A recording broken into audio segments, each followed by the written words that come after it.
વાલી મિત્રો ચેપ્ટર 1 રીત 3 આજે આપણે કરીશું ચકાસણી કરો માઈનસ x બરાબર x ની ચકાસણી કરવાની છે એટલે આ સૂત્ર આપણે બંનેમાં લેવાનું છે ડાબા અને જબામાં અને દાખલા નંબર છે x બરાબર 11/15 મૂકવાના છે એની અંદર તો પહેલા ડાબા શું થશે આ જે બરાબરની આ બાજુનું છે ડાબી બાજુનું તેને ડાબા કહેવાય બરાબરની જમણી બાજુનું છે તેને જબા કહેવાય તો ડાબા બરાબર માઈનસ અને કૌંસમાં -x તો તેમાં આપણે x બરાબર 11/15 મૂકવાના છે તો માઈનસ નું ચિહ્ન માઈનસ કૌંસ નું કૌંસ માઈનસ ના માઈનસ ને x બરાબર આપણે લેવાના છે 11/15 તો 11/15 હવે તમને નિયમ ગયા વર્ષે આપણે શીખી ગયા છે કે ઓછા ગુણ્યા ઓછા બરાબર વત્તા માટે ઓછા ગુણ્યા ઓછા એટલે વત્તા અને 11/15 તો આ આપણને ડાબાની કિંમત મળી ડાબી બાજુની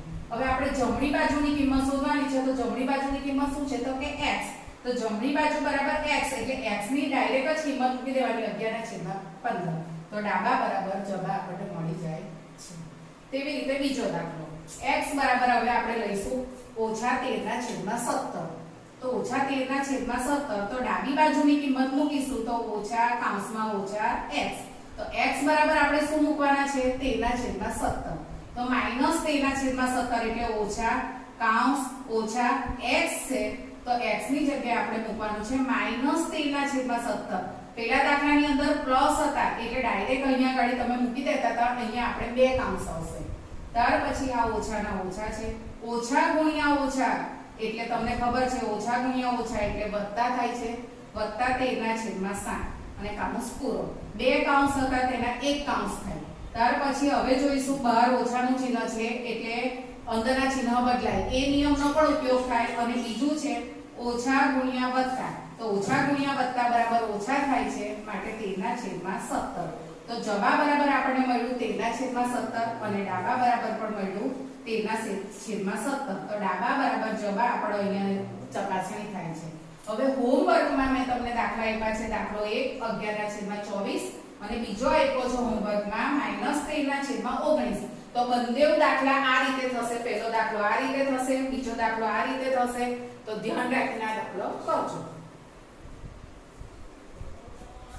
વ્યસ્ત સંખ્યા જે બે સંખ્યાનો ગુણાકાર 1 મળે તે બે સંખ્યાઓ પરસ્પર વ્યસ્ત સંખ્યાઓ કહેવાય એટલે બે સંખ્યાને આપણે ગુણાકાર કરીએ અને આપણને જવાબ શું મળવો જોઈએ 1 તો તે સંખ્યાઓ શું કહેવાય છે વ્યસ્ત સંખ્યા ટૂંકમાં ઉપરની સંખ્યા નીચે અને નીચેની સંખ્યા ઉપર લખે એટલે આપણને વ્યસ્ત સંખ્યા મળી જાય છે માથું નીચે અને પગ ઉપર તેને પણ વ્યસ્ત સંખ્યા કહેવાય એ યાદ રાખવાનું હવે આપણે જોઈશું -13 -13 નો વ્યસ્ત કરવો હોય તો નીચે છેદમાં કશું નથી એટલે આપણે 1 લખી શકીએ એટલે -13 ની નીચે 1 એટલે હવે એનો વ્યસ્ત કરવાનો એટલે શું થશે નીચેની સંખ્યા ઉપર અને ઉપરની સંખ્યા નીચે ઊંધા થઈ જવાનું માથાને નીચે લાવવાનું અને પગને ઉપર લઈ જવાનું એટલે તમને વ્યસ્ત સંખ્યા મળી ગઈ હવે આની અંદર જુઓ -14/19 આપણે અંશ અને છેદ બંને આપેલા હોય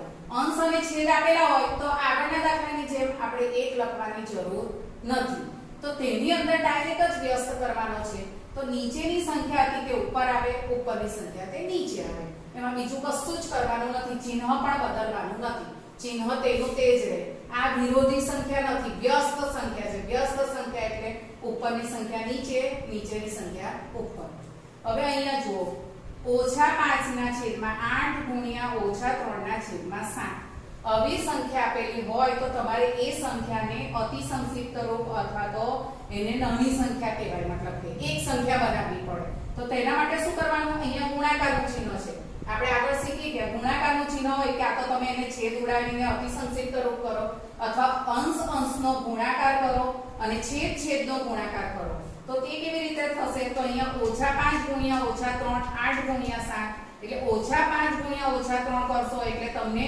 5 તારી 15 અને મેં કેમ અહીંયા ઓછાનું ચિહ્ન નથી લખ્યું તો કે ઓછા ગુણ્યા ઓછા એટલે વત્તા થઈ જાય છે એટલે તે રીતે અને 8 ગુણ્યા 7 એટલે 56 હવે આ જે સંખ્યા મળી તો હવે એનો વ્યસ્ત કરવાનો છે એટલે એને નીચેની સંખ્યા ઉપર આવશે ઉપરની સંખ્યા નીચે આવશે આ રીતે જ્યારે પણ બે સંખ્યા આપી હોય તો તેની પહેલા એક સંખ્યા બનાવવાની અને ત્યાર પછી એનો વ્યસ્ત કરવાનો, ડાયરેક્ટ આનો વ્યસ્ત થાય નહીં. હવે -1 ગુણ્યા -2 ના છેદમાં 5. હવે અહીંયા પણ તમે જુઓ કે બંને વચ્ચે ગુણાકારનું ચિહ્ન છે. પ્લસ આની અંદર બીજું શું છે કે -1 ની નીચે આપણે છેદમાં કશું આપ્યું નથી, તો તેના માટે આપણે -1 ના છેદમાં 1 લખવાનો. ત્યાર પછી આ સંખ્યા આપણને મળી. હવે આપણે આગળના દાખલા મુજબ કરી શકીએ -1 ગુણ્યા -2 અને 1 ગુણ્યા 5. એટલે આપણે શું કરીશું 1 ગુણ્યા 2 એટલે 2 થશે, -1 ગુણ્યા -2 એટલે ઓછા ગુણ્યા ઓછા એટલે આપણને મળે છે વત્તા, એટલે 2 મળે છે. અને 5 ગુણ્યા 1 એટલે 5 અને એનો વ્યસ્ત એટલે નીચેની સંખ્યા ઉપર, ઉપરની સંખ્યા નીચે. હવે આપણે આપે છે -1. હમણાં જ મેં કીધું કે જ્યારે આપણને અંશ અને છેદ સ્વરૂપમાં ના આપી હોય અને તેનો વ્યસ્ત કરવાનો હોય તો નીચે પહેલા આપણે 1 લખવાનો અને 1 લખ્યા પછી એનો વ્યસ્ત કરશો તો તમને મળશે -1. હવે વાલી મિત્રો અહીંયા તમને મેં હોમવર્ક આપ્યું છે, તે હોમવર્ક ધ્યાનપૂર્વક તમારે કરવાનું છે. નોટની અંદર એ બરાબર લખવાનું છે. અહીંયા તમને ના સમજ પડી હોય તો તમે મારો ડાયરેક્ટ કોન્ટેક્ટ કરી શકો છો. ઉપરથી જ્યારે પણ હું તમને બોલાવું ત્યારે તમારે નોટ કમ્પ્લીટ કરીને હોમવર્ક કરીને લાવવાનું રહેશે. અને જે પણ પ્રોબ્લેમ હોય તો તેની માટે તમે રકમ લખીને નીચે જગ્યા છોડીને આવજો તો હું તમને અહીંયા પર્સનલી સમજાવીશ. રીત 5 સંખ્યા 6 ના છેદમાં 13 ને -7 ના છેદમાં 16 ના વ્યસ્ત વડે ગુણતા. તો આમાં ને આવે એટલે તમને ખબર છે ગયા વર્ષે શીખી ગયા, ને એટલે ગુણવાનો, ગુણાકારનું ચિહ્ન. તો આ બેનો ગુણાકાર કરવાનો છે, પણ તેના માટે પહેલા શું કરવાનું છે કે આનો આપણે વ્યસ્ત જોઈએ છે. એ વ્યસ્ત આવે ત્યાર પછી આપણે આને ગુણવાના છે. તો પહેલા 7 ના છેદમાં -7 ના છેદમાં 16 નો વ્યસ્ત કરીશું. તો તેના માટે વ્યસ્ત આપણે આગળ શીખી ગયા હમણાં કે 16 ને ઉપર લેવાના, 7 ને નીચે લેવાના, એટલે આપણને મળશે -16 ના છેદમાં 7. હવે આપણી સંખ્યા છે 6 ના છેદમાં 13 ને -16 ના છેદમાં 7 વડે ગુણતા. આ રકમ હતી, આપણે નવી રકમ કેવી રીતે બનાવી તો કે આનો વ્યસ્ત કરીને એને સંખ્યા શોધી, ત્યાર પછી એ આની જગ્યાએ એ સંખ્યા લખવાની અને ત્યાર પછી એનો વ્યસ્ત કરવાનો છે. તો હવે શું થશે 6 ના છેદમાં 13 ને ગુણાકારનું ચિહ્ન અને આ સંખ્યા તેની તે. ત્યાર પછી હવે આ તો તમને ખબર છે કે ગુણાકારનું ચિહ્ન હોય તો કાં તો તમે ઉડાડો, ઉડે ના તો તમે ઉપરની સંખ્યા અને નીચેની સંખ્યાનો ગુણાકાર કરો. તો 6 ગુણ્યા -16 અને 13 ગુણ્યા 7. તો 6 ગુણ્યા -16 એટલે 16 × 96 અને 13 × 51. પણ અહીંયા ગાડી માઈનસનું ચિહ્ન કેવી રીતે આવ્યું તો તમને ખબર છે આનું કોઈ ચિહ્ન નથી એટલે આપણે કરીએ છીએ વત્તા. તો વત્તા ગુણ્યા ઓછા એટલે ઓછા અને -96 ની નીચે 51. તો આ એનો જવાબ મળે છે. તેવી જ રીતે આ જ રીતનો ઉપયોગ કરી તમારે હોમવર્કમાં આપેલા બે દાખલા નોટની અંદર વ્યવસ્થિત કરવાના છે. ના આવડે તો તમારે મને પૂછવાનું છે. કશું જ કરવાનું નથી આમાં, ખાલી આ સંખ્યાને કશું કરવાનું નથી. આનો વ્યસ્ત જોઈએ એટલે પહેલા એનો વ્યસ્ત શોધવાનો, ત્યાર પછી વ્યસ્ત મળી જાય ત્યાર પછી આ બે સંખ્યાનો ગુણાકાર કરવાનો. હવે જો વત્તા ગુણ્યા ઓછા હોય તો તે ચિહ્ન આપણે ગયા વર્ષમાં શીખી ગયેલા, 10 વખત લખાવેલા તમને, તો તે પ્રમાણે નિયમને યાદ કરી ને કરવાનું. જો પછી હશે તો ફરીથી હું તમને એ ચિહ્ન સમજાવી દઈશ અને ત્યાર પછી ગુણાકાર કરવાનો છે. એવી રીતે આ બે હોમવર્કના દાખલા નોટમાં વ્યવસ્થિત કરશો. વિદ્યાર્થી મિત્ર રીત 6 શું 8/9 એ સંખ્યા -1.1/8 નો વ્યસ્ત છે તો કેમ અથવા તો કેમ નથી એ આપણે સમજાવવાનું છે. તો 8/9 એ -1.1/8 નો વ્યસ્ત નથી કેમ તો તેના માટેનું કારણ છે. તો શું કારણ છે તો કે પહેલા આ તો આપણને સંખ્યા અશુદ્ધ અપૂર્ણાંકમાં છે જ, પણ આ મિશ્ર સંખ્યા છે તેને આપણે અશુદ્ધ અપૂર્ણાંકમાં પહેલા ફેરવીશું. તો -1/8 બરાબર -9/8. એ કેવી રીતે આવી તો તમને ખબર છે આ નિયમ પ્રમાણે 8 × 8 અને 1 એટલે 8 × 8 એટલે અહીંયા શું થશે, અહીંયા માઈનસનું ચિહ્ન લખવાનું, 8 + 1 અને +1. 8 × 1 એટલે અહીંયા આવશે 8 અને વત્તા 1 અને આ માઈનસ નું છે ને એટલે ઓછા 9 ના છેદમાં 8. હવે જુઓ તમને આ સંખ્યા મળી ગઈ અને હવે શું કરવાનું છે આ બેનો ગુણાકાર. તો આ બેનો ગુણાકાર એટલે જે આ પહેલી સંખ્યા આપણને મળી છે તે અને બીજી કઈ આપણે આ નવી સંખ્યા શોધી તે કઈ મિશ્ર સંખ્યા હતી તેને અશુદ્ધ પૂર્ણાંકમાં ફેરવી તે.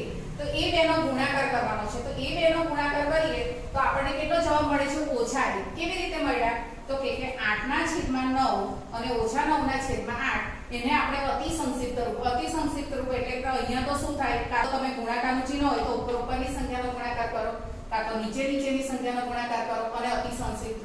પણ અહીંયા ડાયરેક્ટ સંખ્યા ઉડી જાય છે એટલે 8 8 જાય છે 9 9 જાય છે એટલે અહીંયા ઓછા 1 છે એટલે અહીંયા વત્તા ગુણ્યા ઓછા એટલે ઓછા 1 મળે છે.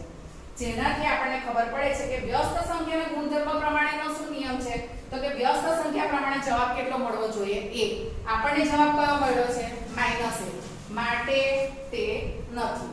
બરાબર છે. આ જ રીતનો દાખલો મેં તમને આપ્યો છે બીજો તે તમે હોમવર્કમાં કરી લાવજો અને કોઈ પણ પ્રોબ્લેમ હોય તો તમે ગમે ત્યારે મને પૂછી શકો છો. વિદ્યાર્થી મિત્રો, પીના મેડમે ધોરણ 8 માં ચેપ્ટર નંબર 1 એના વિશે જેટલી રીત કરાવી છે અને સાથે સાથે જે હોમવર્ક આપ્યું છે એની જો વ્યવસ્થિત તમે નોટ બનાવશો તો હમણાં જે શાળામાં પરીક્ષા છે એ ઓબ્જેક્ટિવ રટાવે છે, પણ પછીની પરીક્ષાઓમાં જે દાખલા આવશે તેમાં પણ તમને આ દાખલા અને આ માહિતી ખૂબ જ ઉપયોગી સાબિત થશે. જેથી વ્યવસ્થિત નોટ બનાવી તેની કામગીરી તમે જલ્દી શરૂ કરી દેશો. અને વાલી મિત્રોને પણ વિનંતી છે કે આ બાબતને ખૂબ જ ગંભીરતાથી લે, મેડમ સાથે તૈયારી કરવાની શરૂ કરી દે, નોટ વ્યવસ્થિત બનાવી દે અને હોમવર્ક કરતા કોઈ ડિફિકલ્ટી લાગે તો તમને ચોક્કસ સમય આપીશું. તે સમયે તમે રૂબરૂ મળી શકશો અથવા WhatsApp પર એ દાખલાની રકમનો ફોટો પાડી મોકલશો તો પણ તમને સોલ્યુશન આપી દેવામાં આવશે.